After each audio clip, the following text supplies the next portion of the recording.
बिस्मिल्लाहिर्रहमानिर्रहीम। अस्सलामुअलैकुम।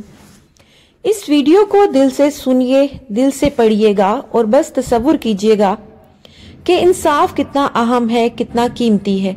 बस सोचे तो जरा एक बार दिल से। मूसा अलैहिस्सलाम ने अल्लाह ताला से पूछा कि या अल्लाह, तूने फिरौन को 400 साल हुकूमत दी, जबकि वो तो कहता था अना रब्बिकुमुल आला, कि सबसे बड़ा रब मैं हूं। तो अल्लाह की तरफ से जवाब आया कि वो कमबख्त अपनी राया में अदल बड़ा करता था।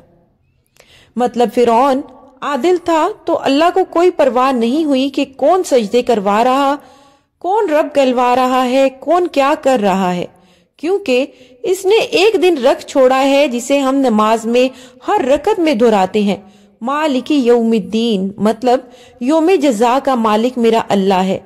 लेकिन जब फिरौन जुल्म पे आया तो अल्लाह ने इबरत का निशान बना दिया कि क़यामत की सुबह तक एक इबरत के तौर पर दुनिया में मौजूद रहेगा। अब मेरे मुल्क पाकिस्तान में हर बंदा जालिम है, एक चपड़ासी से लेकर सबसे बड़े ओहदेदार तक सब जालिम है। जिसका जितना जोर पड़ता है वो इतना जुल्म कर रहा है। अल्लाह की कसम, मुझे डर लगता है कि अल्लाह का अजाब ना आ जाए। इतने जुल्मों पर तौबा कीजिए और अपनी गलती पर नादिम हो जाइए। चलते फिरते, उठते बैठते, सोते जागते अस्तगफिरुल्लाह रब्बी मिन कुल्ली ज़ंबिन व अतूबु इलैह। वीडियो पसंद आए तो प्लीज चैनल को सब्सक्राइब लाजमी कर दें। मिलूंगी एक और नई वीडियो के साथ, तब तक के लिए खुदा हाफिज।